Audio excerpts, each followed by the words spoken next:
작은 교회, 큰 교회 다 어우러져서 귀한 교회인 줄 믿습니다. 산을 이렇게 우리 교회에서 뒤 돌아보면요, 오봉산에도 겉으로 보기에는 멋있는데 좀 가까이 보면 속에 죽은 나무도 꽤 많아요. 죽은 나무가 더러더러 섞여 있어요. 어느 산이나 마찬가지입니다. 근데 멀리서 보면 죽은 나무는 안 보여요. 전체가 어우러져서 생명이 보이는 줄 믿습니다. 다 죽었다면 그러면 흉물스럽겠죠. 산불 나갖고서 까매진 그 산 운전하고 지나가다 보면 참 아깝고 씁쓸함합니다. 대부분의 산은 그렇게 잘나고 좋은 나무가 많지 않음에도 불구하고 멀리서 바라다 보면 전체가 생명력이 넘쳐요. 대형 교회가 아무리 좋고 크고 그래도 몇몇 대형 교회가 한국 교회를 대표할 수는 없습니다. 왜 그러냐면 몇몇 대형 교회가 한국 교회 전체가 할 일을 다 할 수 없고, 바다가 중요하고 시냇물이 흘러서 강물이 되고 강물이 흘러서 바닷물이 됩니다. 그러면 큰 교회가 있다 할지라도 섬교회, 시골교회, 작은 교회, 개척교회 이런 교회들도 다 어우러져 있어야 생명력이 넘치는 것입니다. 잘나고 똑똑하고 큰 교회 몇 교회만 있다면 생명력이 있을 것 같죠. 처음에는 멋있을 것 같습니다. 아이고 잔잔하고 뭐 속썩이고 잘 성장도 안 하는 수십 년 되고 20년 돼도 뭐 교인 몇 명, 10명, 20명 되는 교회 그거 뭐해? 이렇게 생각할지도 모르는데 그렇지 않습니다. 왜 그러냐면 셋강이 있었기 때문에 강이 있었고 큰 강이 있었기 때문에 바다가 있었던 것처럼 오늘날의 대형 교회들은 개척교회 무시하면 안 됩니다. 왜 그러냐면 개척교회에서 축원하고 기도해주고 길러놓으면 큰 교회 가요. 큰 교회는요, 개척교회 덕을 얼마나 보는지 모릅니다. 누가 대형 교회에서 한 사람 한 사람 그렇게 신경 써줍니까? 못 써요.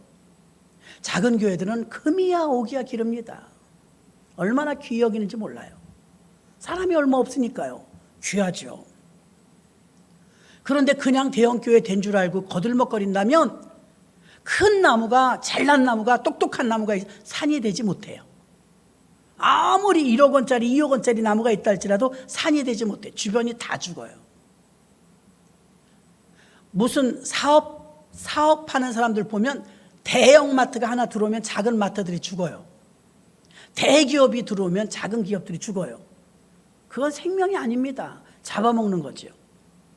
교회도 마찬가지입니다. 대형 교회가 물론 한국의 대표적인 일들, 큰 일들을 많이 한다 할지라도 대형 교회만 가지고는 한국 교회라고 지칭할 수가 없어요. 생명력이 없습니다. 저 나무를 들여다보십시오. 죽은 나무 꽤 많아요. 그런데도 산 자체가 푸르르지 않습니까? 생명은 어우러졌을 때 생명인 줄로 믿습니다. 작게 축소시키면 마찬가지예요. 잘나고 똑똑하고 민첩하고 믿음도 좋고 성령도 충만하면 얼마나 좋겠어요. 그렇다고 교회가 그런 사람들 몇몇 명에 의해서 움직인다면 생명력이 강하지 못해요. 좀 쓰러질 때도 있고 넘어질 때도 있고 믿음이 연약할 때도 있고 자기 자신이 막 한탄스러울 정도로 내 믿음이 이것밖에 안 되나 답답할 때도 있고, 그러면서도 지지고 볶으면서도 교회 안에서 어우러져서 함께 기도하고 함께 아파하고 함께 사랑하면 이게 생명이 있는 교회입니다. 교회는 한두 사람에 의해서 아무리 잘나고 똑똑했다 할지라도 한두 사람 몇 명에 의해서 움직이는 교회라면 크게 성장할 수는 없습니다. 그래서 저한테 소원이 있다면 초대교회가 그랬던 것처럼 100% 공유하는 공유자 교회. 우리 이번에 목공소 배웠죠? 공유자 교회, 목회 공유하는 공유자 교회가 되어져서 온 성도가 다 하나도 쓰임받지 못하는 사람이 없이 전부 쓰임받을 수 있는 그런 교회가 강한 교회인 줄 믿습니다. 숲을 보면 못 쓰는 풀이 굉장히 많아요. 산에 가도 못 쓰는 풀이 굉장히 많아요. 그 풀이 굉장히 많지만 그 쓰잘데도 없는 것 같지만 그게 다 없어진다면 삭막할 것입니다. 숲이란 나무도 있고 풀도 있고 식물도 있고 과실수도 있고 좋은 나무 한 그루 심으면 멋져 보이지만 생명을 오래 유지하지 못해요. 옆에 있는 나무들도 있고 풀도 있고 다 어우러졌을 때 산이 되고 멋있어지는 것입니다. 만약에 나무 하나가 너무 멋진데 그 나무 하나로 이것도 잘라서 쓰고 저것도 잘라서 쓴다면 그 나무는 오래 가지 못해 지쳐 몸뚱아리만 남고 마를 것입니다. 그래서 셋강이 있어야 바다로 물이 흘러 들어가는 것처럼 대형 교회들은 오히려 빚진 자의 마음을 가지고 작은 교회들을 섬겨야죠. 어젠가 우리 이제 목사님들 단톡방이 제가 이제 한 두세 군데 있거든요. 섬교회에 물난리 났거나 너무 낙후된 데 있으면 신청을 하래요. 그래갖고 이제 선교하실 뜻 있는 분들이 뭉쳐가지고 섬교회 섬기겠다고 이제 올린 거예요. 추천해 주세요. 그럼 섬교회에 낙후되거나 비가 새거나 건물이 너무 쓰러져 가거나 그런 교회 있다면 목사님들 주변에서 신청해 주세요. 저희 이제 그 무슨 선교회가 그 일을 하겠습니다. 그래서 아유 너무 고맙다. 너무 감사하네. 그러면 서로 목사님들은 아는 데가 많으니까 뭐 어렵고 그러면 우리 강원도의 동기생 목사님 교회는요. 비만 오면 교회가 둥둥 뜬대요. 근데 왜 이사를 못 가느냐? 그 오래됐어도 임대료가 밀렸어. 가지도 못하는 거예요. 임대료가 너무 많이 밀려가지고 가지도 못하고 있지도 못하고 갈련이 돈이 없고 또 갈련이 다 갚아야 되고 그래서 그냥 비를 다 그걸 퍼낸대요. 물을 그냥 늘 이제 일상이 돼버렸어요. 물을 퍼내는 게 당해보지 않은 사람은 모릅니다. 얼마나 고달픈지. 들어가면 홍어의 냄새처럼요 확 합니다. 곰팡이가 너무 많이 나가고 건강에도 안 좋으실 것 같아요. 거기서 다 생활도 하시거든요. 자녀도 없고 그냥 혼자 하세요. 그렇게. 그건 제가 알기로 벌써 오래됐습니다. 움직이지도 못하는 거예요. 그런 열악한 교회들이 많아요. 전기세도 못 내고 막 어려울 때 어떤 땐 정말 깜깜한 데서 그냥 계시다고 사연을 보내올 때 보면 가슴이 진짜 아파요. 어떤 때 답답하기도 하고. 그래 이런 어려움들이 많이 있다는 것입니다. 근데 그런데 눈을 들여다보고 살피고 살펴준다는 건 너무 감사한 일이죠. 숲은요 생명력이 있는 것입니다. 숲에는 나무도 있고 풀도 있고 벌레도 있고 다 있는 것입니다. 그래서 우리는 교회 안에도 마찬가지예요. 똑똑하고 잘난 사람만 다 좋다면 저는 그런 생각도 했어요. 요즘에는 우리 교회는 보면 요양사 하시는 직업인 분들이 꽤 있으시더라고요. 어느 교회나 다 마찬가지겠죠. 시대적으로 요양사 하시는 분들이 많아요. 혼자 생각을 해본 거예요. 참고로 들어만 보세요. 요양사분이 많이 계시면 정말 초대교회처럼 정말 특화된 요양사를 할 수는 없을까? 특화된 무슨 말이냐? 제가 해보진 않았지만 분명히 꼴통 클라이언트도 계실 거예요. 좀 다 꺼려하는 그 당사자들이 계시다면 어느 요양사가 거기 가고 싶겠어요. 달달 볶는데 트집 잡고 힘들게 하고 이것저것 뭐 그냥 집에 일하러 온 사람 취급하고 그러면 누가 거기 가고 싶겠어요. 반대로 편한 집도 있을 거예요. 예의 바르고 예우 제대로 해주고.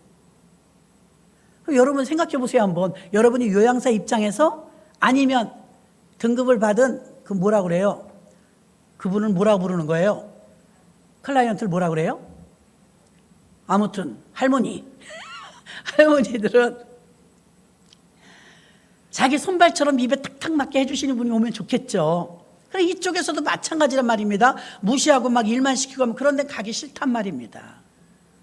만약에 정말 기독교적 정신을 가지고 있다면 특화된 사역을 하는 거예요. 어차피 돈 받고 하잖아요. 초대교회는 돈 안 받고 했거든요. 그냥 했으니까. 제일 골치 아픈 분 주세요.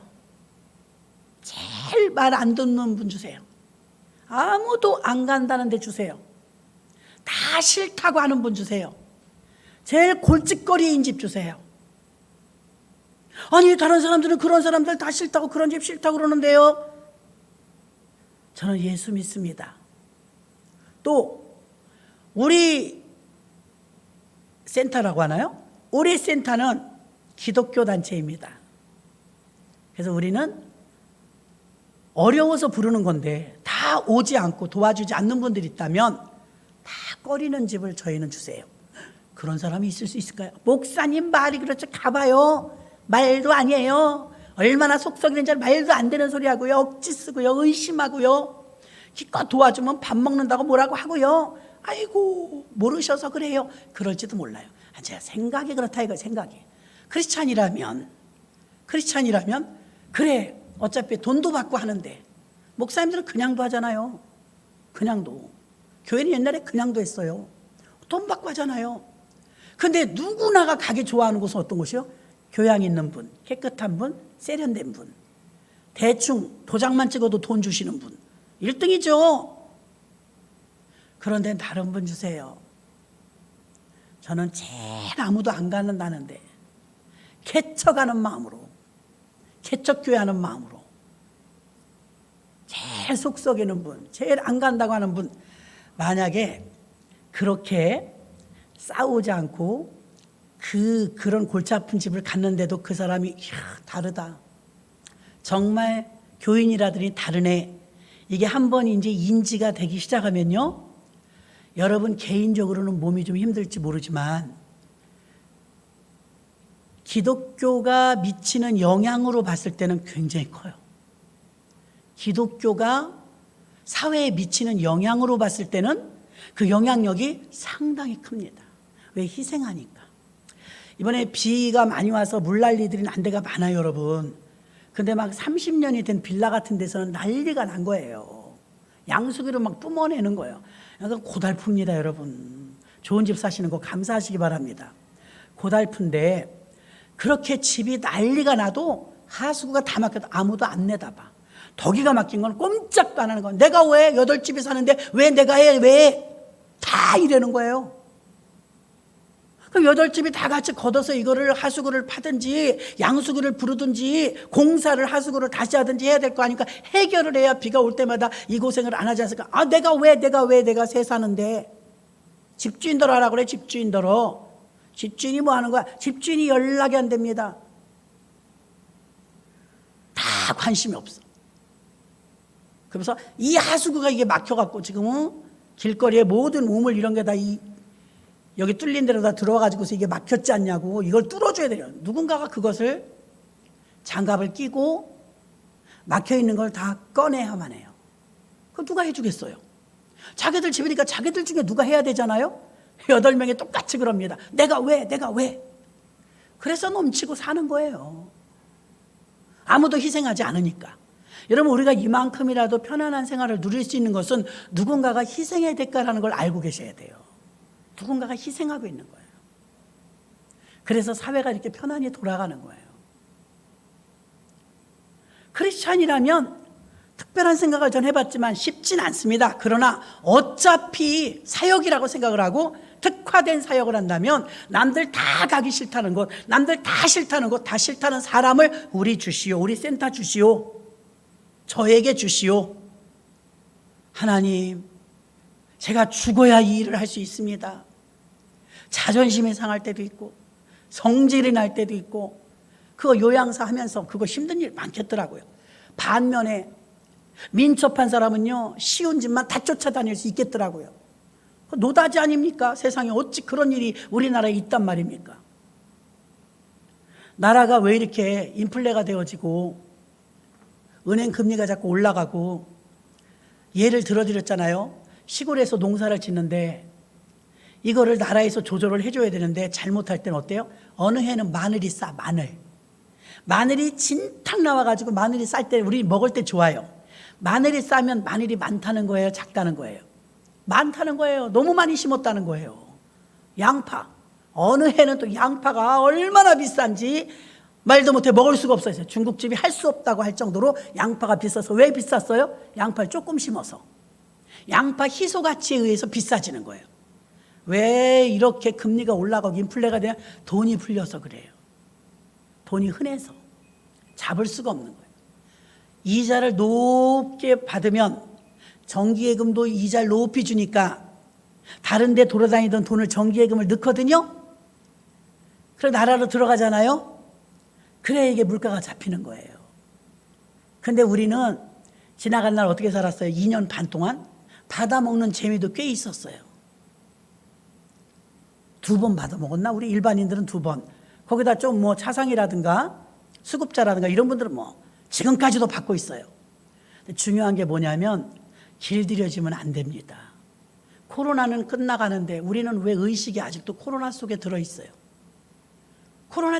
코로나 때처럼 살고 코로나 때처럼 생각을 해요. 밖에 나가보면 경기도 풀렸고 다니는데도 마스크 안 쓰고 다닐만 하고 사실은 많이 좋아졌잖아요. 근데 우리 의식은 그때랑 지금이랑 똑같아. 코로나 때랑 똑같아. 여전히 얻어서 살으려고 하고 여전히 타서 살으려고 하고. 그러니까 우리들 자체도 지금 너무 나라에서 이렇게 받는 것에 대해서 익숙해져 가지고 나라가 지금 어렵다잖아요. 물가를 안 올릴 수가 없을 정도로 어렵다잖아요.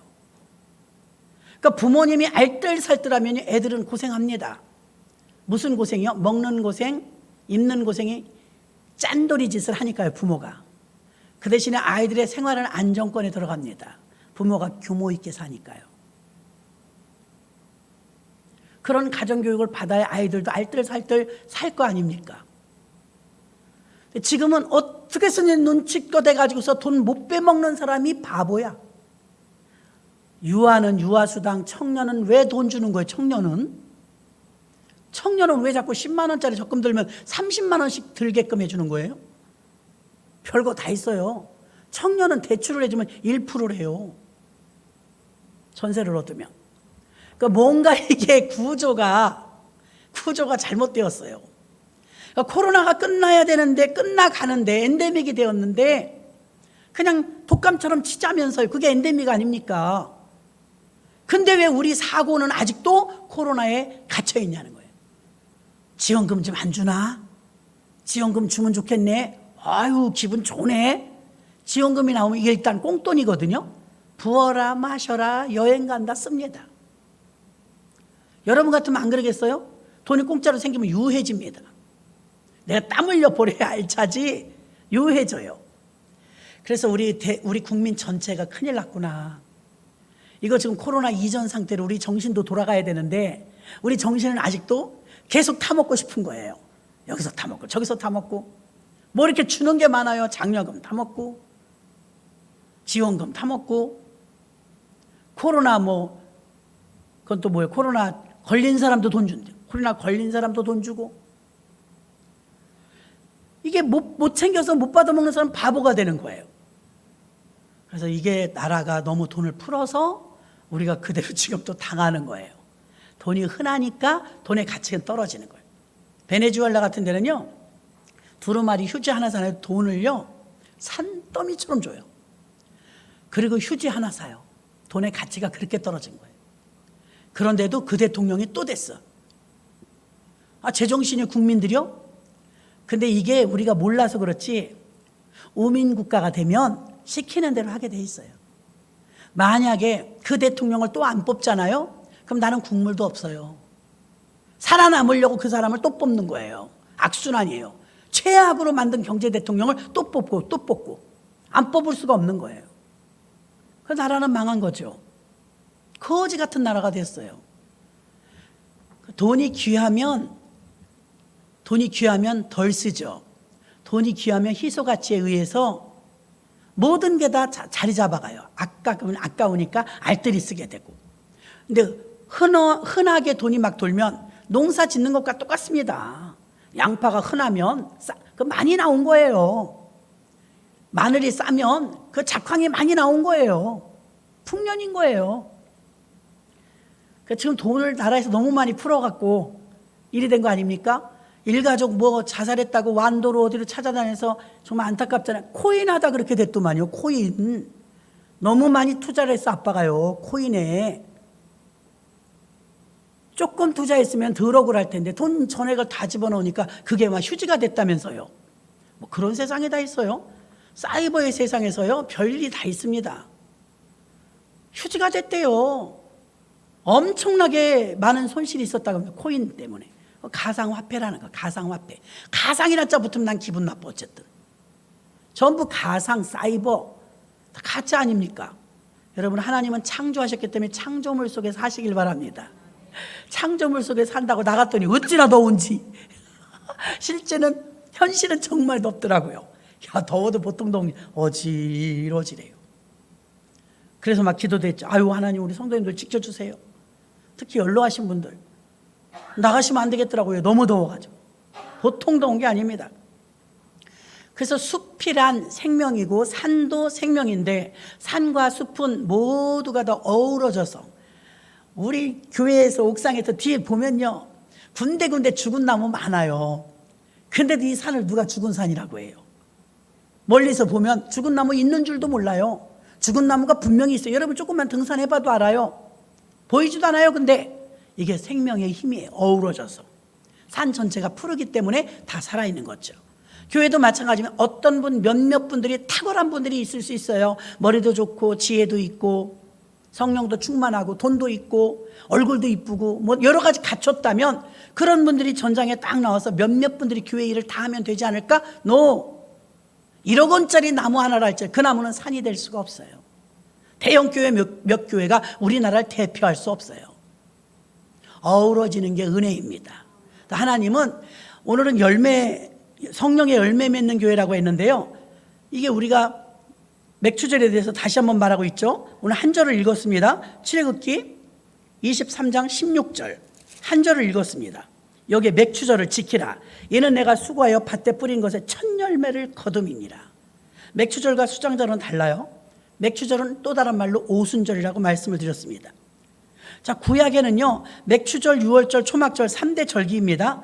구약의 맥추절은 다른 이름이 많다고 그랬죠. 칠칠절, 초실절, 오순절 이렇게 이름이 몇 개나 됩니다.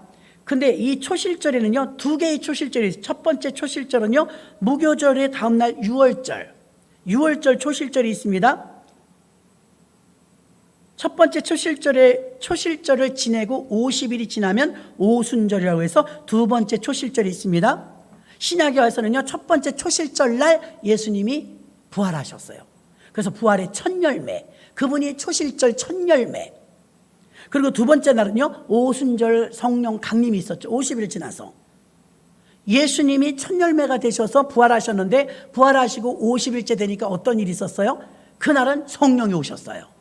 그러니까 오순절은 펜테코스테라고 해갖고, 신약의 오순절은 열매를 따는 오순절이라기보다 영적인 열매를 따는 오순절인 줄로 믿습니다. 그래서 이 히브리어로 초실절은 하비쿠림이라고 하는데, 하비쿠림은 오기로 한 약속 이런 뜻이에요. 그럼 첫 번째 초실절은 예수님이 부활하셨으니까 부활의 약속이 이루어졌고, 두 번째 초실절은 성령이 오셨으니까 이 또한 오기로 한 약속대로 성령이 오신 줄 믿습니다.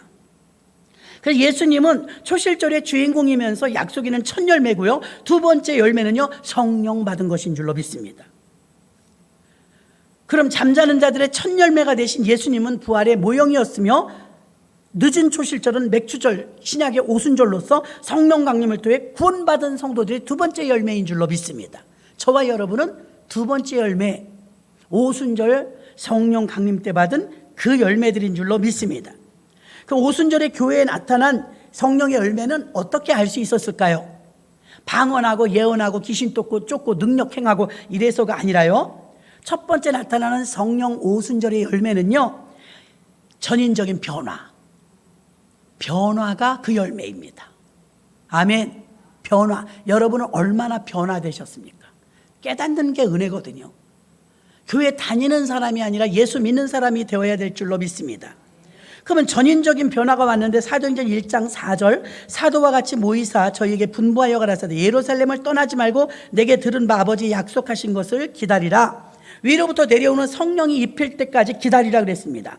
이 능력은 세상에서 오는 것이 아니라 하나님으로부터 오는 것이었는데, 새로운 피조물로 변하는 것이었고, 그것이 바로 자신도 생각하지 못하는 가치가 바뀌어서 내 중심으로 살던 가치에서 주님의 중심으로 사는 가치 변동, 가치 이동, 가치가 바뀌었어요. 가치. 옛날엔 등산 다니고 막걸리 마시고 친구들하고 노래방 가서 놀고 술 마시고 영화 보고, 이게 최고의 가치. 사람이 말이야 즐기고 살아야지. 여기에 가치를 뒀었어. 여기에 가치를 뒀어. 근데 지금 그게 재미가 없어. 술 마셔도 노래방에 가도 재미도 없고 다 재미가 없어. 그럼 어떤 일이 있습니까? 그게 재미가 없으면 그 다음에는 어떤 역사가 있냐면, 성령 충만하고 기도하고 하나님의 은혜를 체험해서 눈물을 흘리고 하면 이게 재미있는 거예요. 아멘. 이게 재미있는 거예요. 오히려 말씀 듣는 게, 야, 저 말씀을 저렇게 풀어주시네. 저는 말씀이 처음에 은혜 받을 때 집사 때요, 턱을 쳐들고 들었어요. 아멘, 아멘. 말씀이 정말 꿀송이 같더라고요. 어떻게 초점을 흐려요? 집에 불 났으면 졸겠어요? 그만큼 태만한 거예요. 그래갖고 막 말씀을 듣는데, 이야, 저는 그때 만나가 내렸는데 만나를 처음에 꿀 섞은 과자 맛 같았다고 그랬잖아요. 찬사를 보내. 하나님 말씀이 꿀 같다는 거예요. 그때 어느 정도 되니까 이제 느슨해졌어. 아이 기름 섞은 과자 맛 같아 이래. 이제 기름 섞은 과자 느끼하다는 거 이제. 여러분 우리 입맛이 이렇게 간사스러워요. 하나님 말씀이 꿀송이 같다고 한 사람도 그 사람이고요. 기름 섞은 과자 맛 같다고 느끼하다고 맛없다고 한 그 입도 그 사람이에요. 그러면 이 만나의 맛은 똑같아요. 응? 만나의 맛은 똑같은데 자기가 바뀐 거예요. 자기가 바뀐 거. 옛날에 보리밥 아까 누가 그러시더라고요. 신방하는데 너무 가난해 갖고 어머니가 맨날 쑥을 캐다가 쌀 한 줌 넣고 큰 솥을 끓인대. 맛이 없다는 거예요. 쑥을 뜯어다가 맨날 푸성기만 먹이니까 하루는 쑥죽 하루는 상추죽 막 이렇게 해주니까 먹기가 싫어가지고 쑥은 잔뜩 넣고 밥은 한 공기도 안 넣고 끓이니 그 많은 식구가 먹으려니까 맛이 없으니까 동생들이 갖다 버리더래. 맛없으니까. 엄마가 그걸 보더니 안 먹으면 그냥 두지. 엄마 먹게. 엄마는 그것도 없었던 거예요. 세상에 그걸 듣는데 가슴이 너무 아팠대요. 엄마는 그 풀죽도 없었던 거예요. 쑥죽도 없었던 거예요.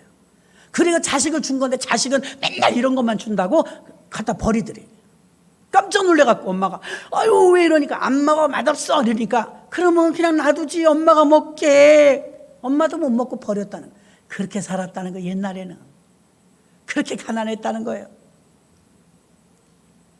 요즘같이 더우면 푸성기가 금방 녹아요. 탈북하시던 어떤 분이 너무 배고파갖고 내려오는데 길가에 소가 똥을 싸고 지나갔더래요.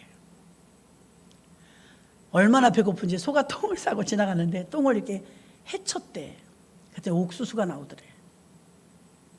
옥수수를 바락바락 개울에 가서 씻어가지고 먹었대. 북한에서. 먹을 게 너무 없는 거예요. 얼마나 심각한지 이루 말할 수 없다는 거예요. 시래기요. 쓰레기 말고 시래기를 놨는데 그게 이제 녹을 때가 있어요. 썩어서.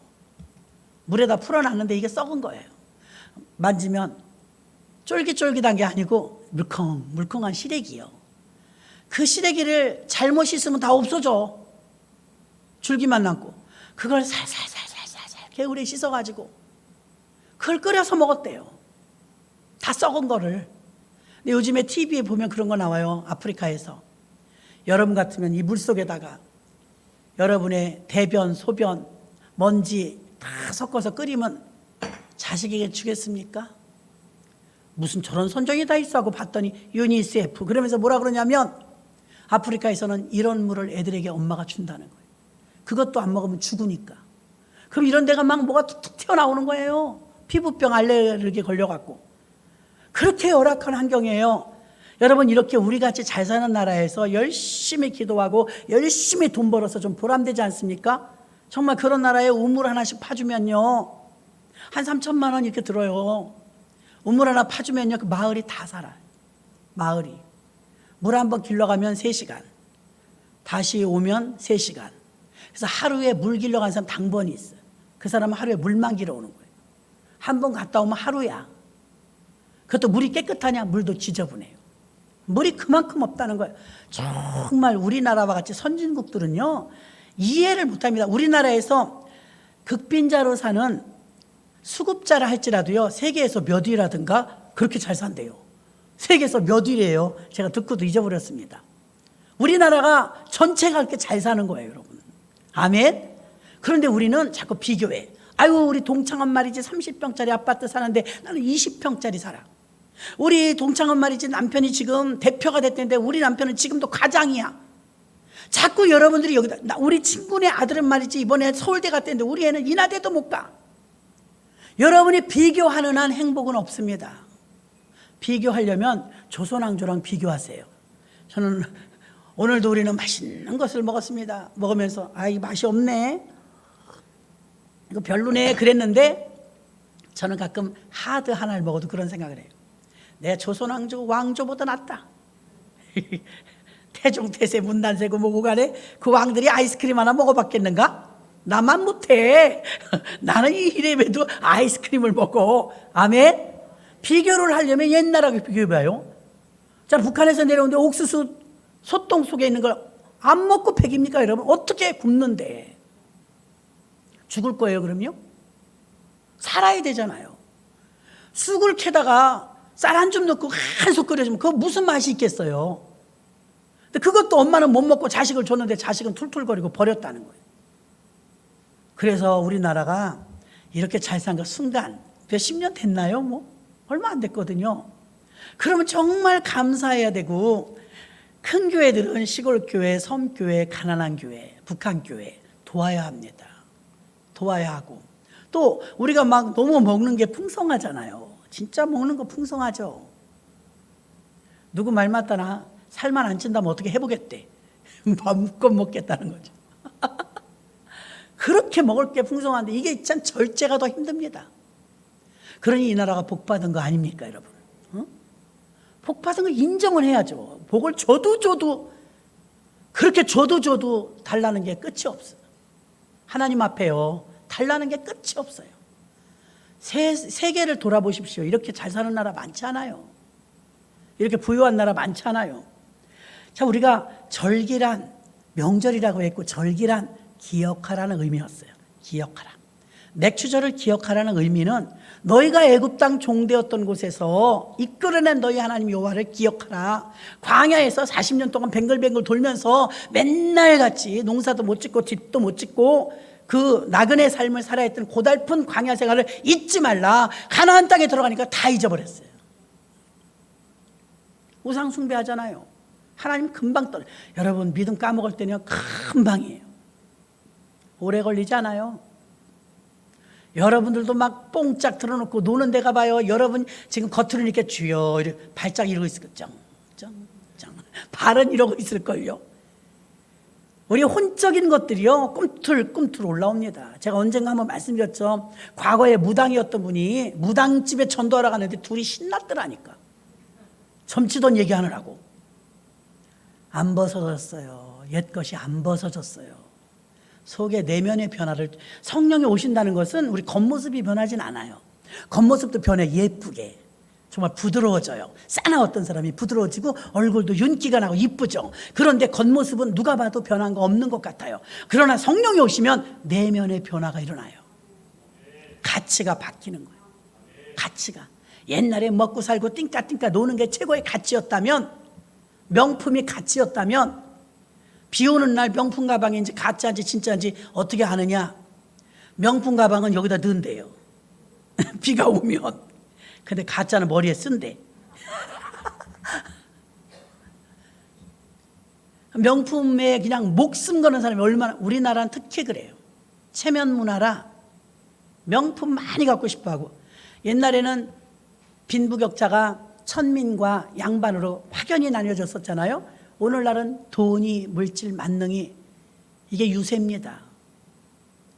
과거에는요 권력이 다스리는 시대였어요. 권력, 왕의 말이라면, 정부의 말이라면. 지금은 돈의 힘이에요. 돈의 힘. 그래서 지금은 만몬 시대 아닙니까? 돈이면 다 된다고 생각하는 거예요. 사람은 다 어디다 가치를 두느냐? 돈에. 좋은 관계가 서운해졌다. 왜 섭섭하다? 돈 때문입니다. 왜 나는 이렇게 해주는 넌 나한테 안 해주냐 이거예요. 가족 간에 어려움이 생겼을 때 다 돈 때문입니다. 돈 팡팡 쓰면 다 회복됩니다. 왜? 돈에 의해서 다 움직여요 사람들이. 그러나 성령에 충만해서 내면이 변화된 사람은 성령이 움직입니다. 성령이 움직이는 사람. 과연 얼마나 될까요? 성령에 의해서 움직이는 사람. 주일날 교회 못 오고 일 가는 사람이 있습니다. 돈 벌어야 되니까. 돈이 움직이는 사람입니다. 안 할 수가 없는 거예요. 여러분 누가 움직이는 사람이야? 이게 중요해요. 가치가 바뀌었다는 것, 성령에 충만해서 내면이 바뀌었다는 건 누가 움직이는 사람이냐 이거예요. 좀 수준 있게 하나님이 움직이는 사람들 되시기를 바랍니다. 하나님이 아무리 끌어오려고 해도 안 가. 저기 돈이 있는데. 소돔과 고모라 성에 보십시오. 멸망당할 때 유황이 비같이 내렸는데 그 뒤돌아보다가 그냥 수금 기둥이 된 롯의 처. 돈 때문입니다. 아깝다 이거죠. 쌓아놓은 게 얼만데. 그러니까 세상에 너무 쌓아놓지 마세요. 아까우니까. 저는 너무 많이 보았습니다. 엉뚱한 사람이 쓰는 거. 엉뚱한 사람이 쓰는 거 너무 많이 봤어요. 짠돌이도 그렇게 짠돌이 짓 하더니 결국 엉뚱한 사람이 있어요. 자기도 그냥 죽고. 그래서 지금 내게 처해졌을 때 지금이 할 수 있는 시기인 걸 아시기를 바랍니다. 그래서 성령의 열매는 첫째 전인적인 변화입니다.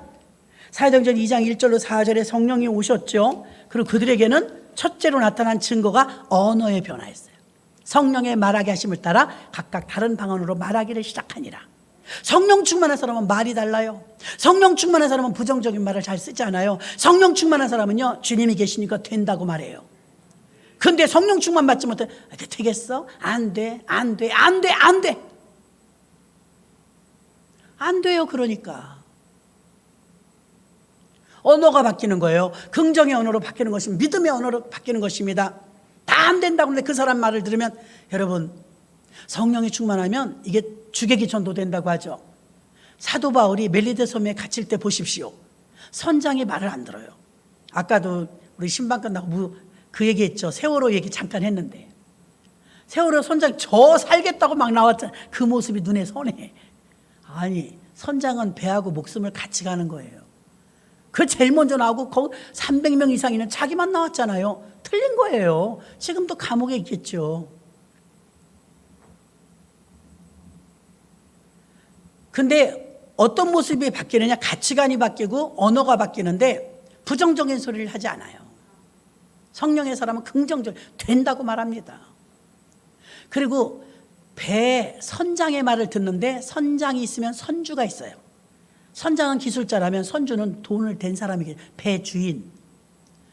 근데 바울이 이제 감옥에서 재판을, 좀 복잡합니다. 바울을 재판을 못해요. 유대인들이. 로마 시민권자라. 그래서 이거 데리고 호송을 해갖고 로마로 가는 거예요, 지금. 로마의 가이사 황제 앞에서 재판받아야 돼. 높은 사람이라. 이 사람이. 그래서 다른 사람은 다 재판을 여기서 받았는데, 예루살렘에서 바울은 호송돼서 가는 거. 호송돼서 가다가 유라굴로 강풍을 만나죠. 276명이 탔어요, 그 배에. 그런데 바울이 기도하는 사람이니까 알잖아요. 선장님, 지금 출항하면 안 됩니다. 왜요? 풍랑이 올 것 같아요. 마음이 불안했던 거예요. 성령의 사람이니까. 하나님 먼저 알려주시거든요. 선장님, 며칠 있다 떠나시죠. 지금 떠나면 낭패를 당합니다. 풍랑이 올 것 같아요. 그러니까 이 사람은 날씨가 이렇게 좋은데 무슨 풍랑이 일어? 그래도 찝찝하니까 다시 선주를 찾아가. 선주님, 이 배가 당신 전 재산인데 배를 아껴야 되지 않겠습니까? 지금 좀 며칠 동안 손해보는 것 같아도 풍랑이 일어서 이거 배 망가지면 안 되니까 며칠 있다 떠나시죠. 선주님, 이거 배 지금 떠나면 위험합니다. 날씨가 풍랑일 것 같아요. 바울이 선장과 선주에게만 안 통해.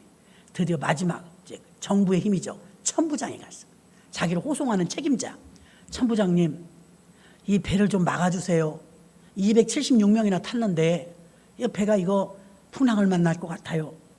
그러니까 며칠 더 지나죠. 그리고 출발하도록 하시려니까 천부장이 그래도 바울을 좀 범상치 않게 생각해요.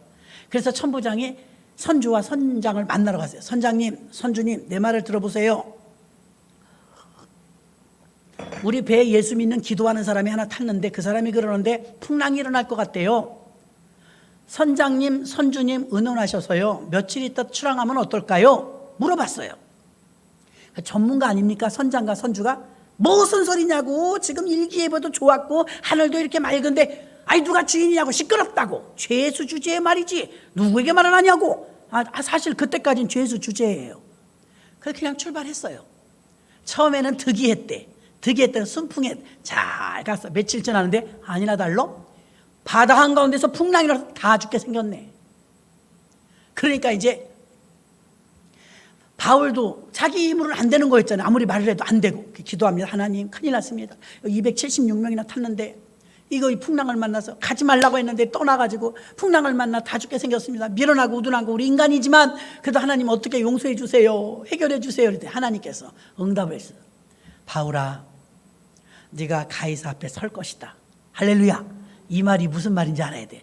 네가 가이사 앞에 설 것이다. 가이사는 그 당시에 로마 황제. 거기서 재판을 제대로 받는다는 얘기예요. 그러면 재판을 받는다는 건 산다는 거예요, 죽는다는 거예요? 산다는 거잖아요. 그래서 하나님께서 바울아, 걱정 말라. 네가 가이사 앞에 설 것이다. 그리고 배만 파손당하고 생명은 내가 너에게 맡기마. 이러는 거예요. 그래갖고 신나가지고, 여보시오, 풍랑이 일어서 지금 14일째지만 벌써 14일째 고생하는 거예요. 죽을지 살지 모르는 거예요. 여보시오, 이렇게 14일째 우리가 풍랑을 만나서 오늘 죽을지 내일 죽을지 모르는 위급한 상황이지만 내가 섬기는 우리 하나님께서 어젯밤에 내게 말씀하셨습니다. 우리는 한 명도 안 죽는답니다. 믿으시기 바랍니다. 그랬더니 믿고 싶어. 276명 이제 믿고 싶어. 아까 선장도 선주도 진짜야? 진짜 안 죽는데 우리 살 수 있대? 사람들이 막 바울한테 모여듭니다. 예, 나는 우리 하나님을 믿습니다. 우리 하나님께서 우리 한 명도 안 죽고 다 산대요. 다만 배는 좀 파편된대요.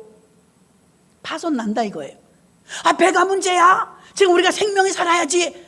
여보시오, 짐들을 다 버려요. 배를 가볍게 하세요. 자기들이 그렇게 애지중지했던 짐을 막 바다에 버립니다. 생명 살려고. 그래서는 계속 길이기를 재봐요. 닷을 내려서. 좀 얕아졌어요. 지면이 가까워졌어요. 저기 섬이 보여요. 난리가 났어요. 천부장, 선장, 선주가 바울에게 옵니다. 선생님, 정말 우리 무사히 착륙할 수 있을까요? 아직도 풍랑이 기세가 등등한데 우리가 저 섬에 정말 무사히 도착할 수 있을까요? 물어봅니다. 그때 바울이 말합니다. 예, 소망을 주는 거예요. 한 명도 죽지 않습니다. 세월호 선장과 다르지 않습니까? 한 명도 죽지 않습니다. 내가 섬기는 하나님이 분명히 말씀하셨습니다. 머리털 하나도 상치 않는답니다. 단 배는 파편된답니다. 그렇게 말해줄까? 고맙습니다. 고맙습니다. 살면 됐습니다. 우리가 모두 구조되면 됐습니다. 구조됐어요? 안 됐어요? 멜리데 섬에 모두가 안전하게 구조된 줄 믿습니다. 자, 마지막에 선장과 선주와 천부장에 찾아온 걸 보면서 제가 느낀 게 뭐냐면, 바뀌었구나. 처음엔 죄인 주제, 죄수가 호송받아가는 주제에 지금 누굴 이래라 저래라야, 내가 더 전문가야, 선장이 말했어요. 이 배는 내 배야, 선주가 말했어요. 천부장이 안 돼, 천부장이 말했어요. 아무도 바울의 말에 귀를 기울이지 않았지 않습니까? 근데 풍랑이 일어나고 어려움을 겪으니까 다 바울의 말을 청종하는 거예요. 선장 말 이제 안 들어요. 선주 말도 안 들어요. 거기선 천부장도 소용이 없어요. 지금 누가 지금 왕이에요? 지금은 기도하는 종 바울의 말을 다 듣더라. 바뀐 거예요. 여러분이 성령 충만해서 성령의 사람이 되면, 예전엔 내 말 들어주지 않았죠. 예전엔 내 말을 들은 척도 안 했죠. 가족들이고 불신자들이고. 이젠 달라지는 거예요. 아멘.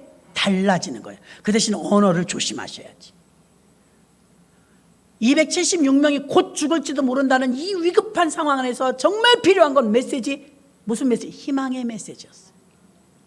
바울은 그들을 충족시켜줬어요. 물론 하나님께 응답받고. 걱정하지 마십시오. 내가 섬기는 나의 하나님이, 항상 하나님을 앞세우죠. 어젯밤에 기도 중에 말씀하셨습니다. 우리는 한 명도 죽지 않습니다. 여러분 걱정하지 마십시오. 와, 얼마나 좋았겠냐고요.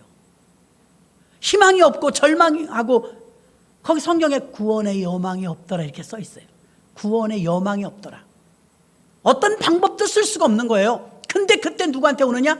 기도하는 사람에게 옵니다. 기도하는 사람에게.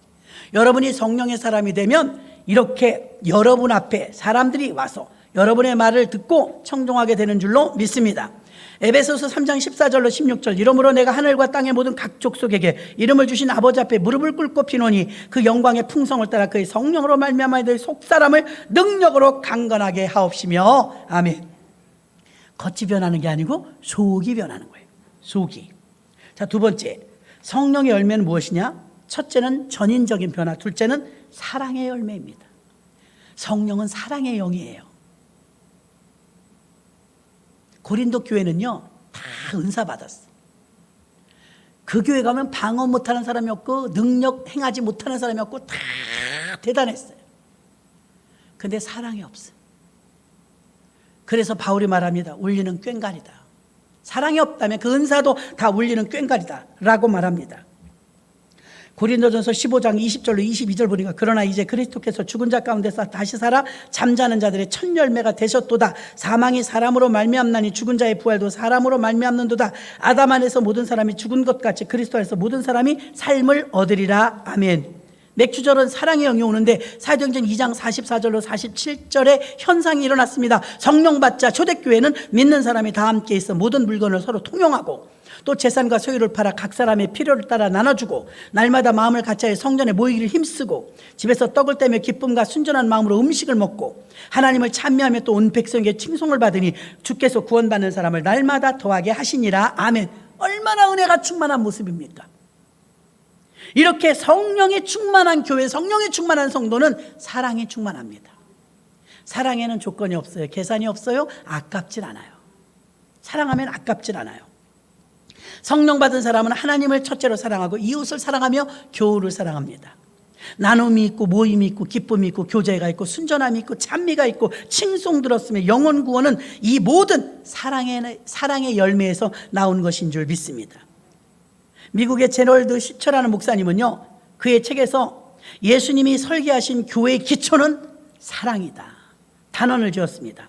오늘날 예수님이 설계하신 교회의 모습과 여러분이 다니시는 교회의 모습이 비교해보라 이거예요. 우리 교회 사랑이 있는가? 아, 그럼요 목사님, 우리 교회 사랑이 있죠. 많이 있는가? 중간이 있는가? 조금 있는가? 여러분은 과연 얼마만큼의 사랑의 사람인가? 교회는요, 요즘에는 한복을 깡통치마처럼 저도 해봤지만요, 옛날 치마 12폭이라고 그랬어요. 12폭. 12폭 치마는요 다 덮어요. 다 덮어. 덮고도 입을 만큼 커요.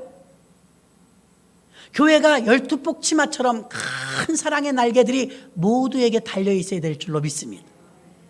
그래야 교회가 돼가는 집인 줄로 믿습니다. 고린도 후서 5장 14절 그리고 17절 봅니다. 그리스도의 사랑이 우리를 강권하시는도다. 우리가 생각건대 한 사람이 모든 사람을 대신하여 죽었은즉 모든 사람이 죽은 것이다. 17절 그런즉 누구든지 그리스도 예수 안에 있으면 새로운 피조물이라. 이전 것은 지나갔으니 보라 새 것이 되었도다. 아멘. 성령은 성도들에게 그리스도의 사랑으로 충만하게 해주시는 줄 믿습니다. 그러니까 내 마음은, 여러분 가끔 하품하면 따라해요? 안 따라해요? 따라해요. 단 한 사람의 하품은 따라하지 않는데,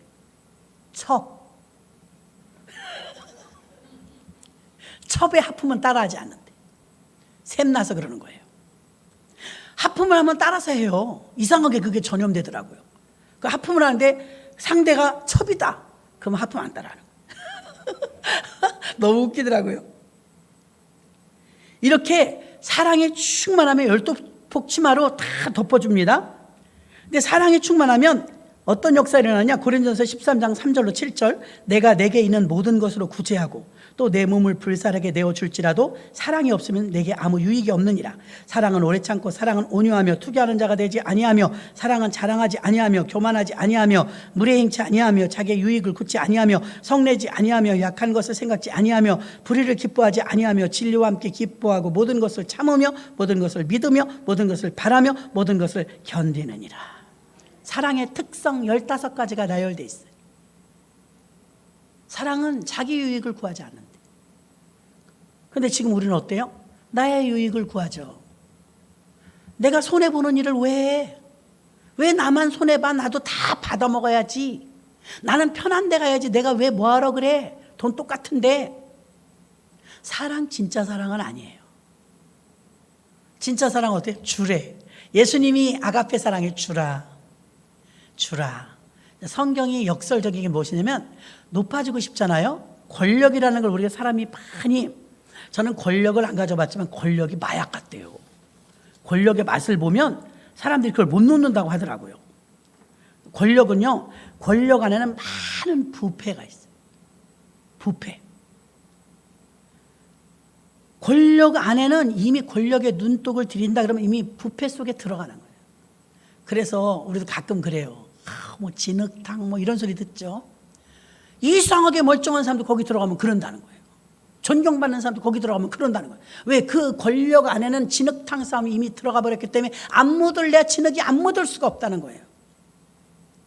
그래서 권력을 포기하면 오히려 의무와 책임은 강화되어지죠. 우리는 사랑의 열매가, 성령의 열매가 사랑의 열매로 나타나면 모든 사람을 대하여서 어떻게 대하느냐? 사랑으로 대한다 이 말입니다. 사랑으로 대하기 때문에 미운 사람이 없죠. 그래서 모임도 자주 갖고 여러 가지가 있지만 사랑은 모든 것을, 사랑은 오래 참고 15가지 쭉 나와. 맨 마지막에 사랑은 모든 것을 견디느니라. 그러니까 사랑을 정의한다면 인내, 사랑은 오래 참고 사랑은 모든 것을 견디느니라. 가정을 세우는데도요, 도저히 나 혼자 세울 수 있나요? 남편이 난리인데, 부인이 난리인데, 안 받아주는데, 그래도 인내해야 합니다. 사랑은 인내하는 거예요. 그러면 그 가정은 세워집니다.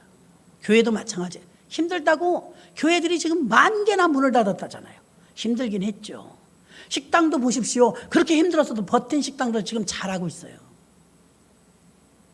인내입니다. 근데 힘들지 않은 경우가 어디, 힘들면 다 버리는 거예요.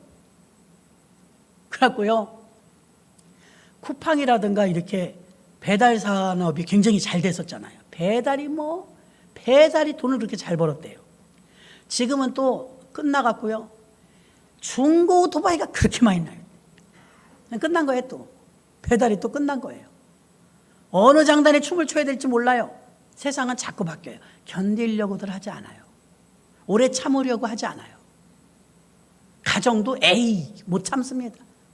친구 간의 우정도 전에는 좋았는데 엎어졌는가 싶었더니 또 어느새 팽해요. 왜? 오래 못 참아요.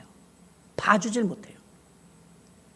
여러분, 그 어떤 것보다 가장 귀한 건 사람입니다. 사람, 영혼이에요. 그래서 그 영혼 한 사람 한 사람 포기하지 마시고, 누군가가 그 사람을 위해서 기도하면 아브라함의 중보기도가 롯의 가정을 살려낸 것처럼 하나님은 여러분을 통해서 그런 역할을 하고 싶을 줄로 믿습니다. 성령은 성도들에게 그리스도의 사랑으로 충만케 하십니다. 마지막으로 성령은 사명의 열매를 맺어요.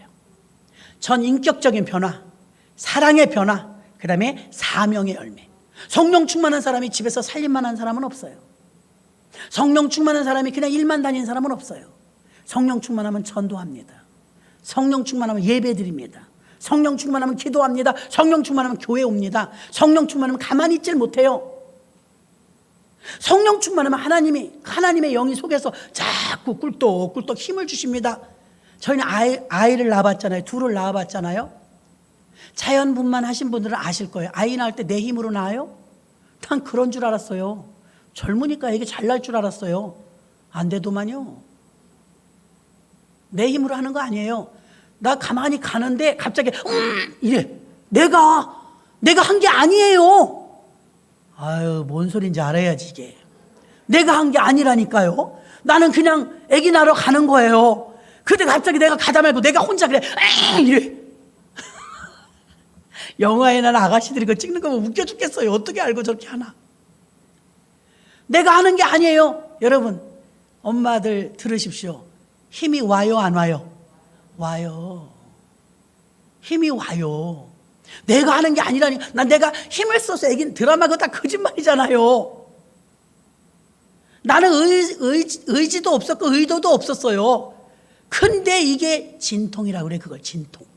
간간이 진통이 한꺼번에 오지 않아요. 처음엔 뜸하게 오다 가깝게 오다 최악일 때 낫는 거잖아요. 근데 그걸 초대 때는 모르잖아요. 그러니까 진통이 오니까 막 걷다가 병원 복도에서 이래. 나 혼자 쇼를 하더라고요. 웃기더라고요. 그래서 하나님이 참 오묘하다. 아이 낳을 힘을 주시는구나. 힘을 주어서 낳는 거예요. 믿습니까? 교회 일도 마찬가지. 하나님이 힘을 주어서 하는 거예요. 그래서 여러분 교회에서 자랑할 사람 하나도 없어요. 아유, 집사님 고맙습니다. 아유, 권사님 잘하셨어요. 그래도 그거 할 힘을 하나님이 주신 거예요. 헌금할 힘, 봉사할 힘, 전도할 힘, 기도할 힘. 저 같은 사람은 이렇게 사역을 감당할 힘. 누가 주세요? 그분이 주세요. 이걸 믿으셔야 돼요. 성령 충만 받으면 이게 오는 거예요. 힘이. 아무리 말해도 여러분 전도하라고 말하면 뭐해? 못해. 힘이 있어야지. 근데 성령의 충만함이 오면 자기가 나간다니까요. 기도회가 끝나고 나면 저는 기뻐요. 왜? 힘들이 오니까 막 뭐라도 해. 교회 와서 청소기라도 돌려요.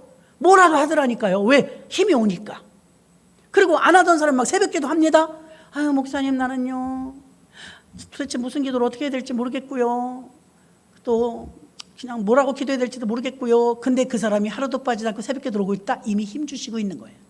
그럼 저는 웃죠. 이미 은혜 속에 있는데 본인이 몰라. 은혜 아니면 내가 꼭두 새벽에 와서 그 새벽 기도 하겠어요? 밤중에 와서 여기 와서 더운데 기도하겠어요?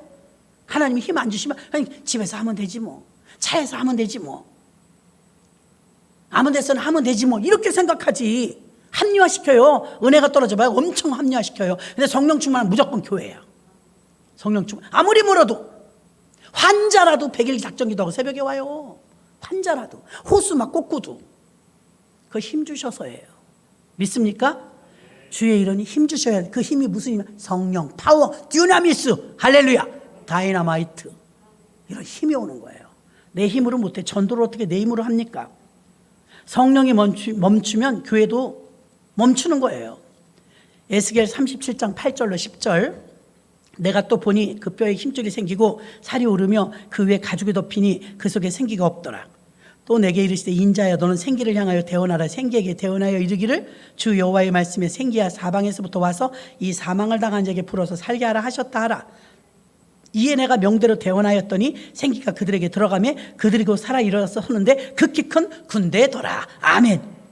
생기가 들어오니까 일어난다잖아요. 누워있던 사람이 안전뱅이 신앙이었던 사람이 꼼짝도 안 하던 사람이 생기가 불어와서 성령에 바라보니까 두두둑뚝뚝 하고 일어서는데 극히 큰 군대더라.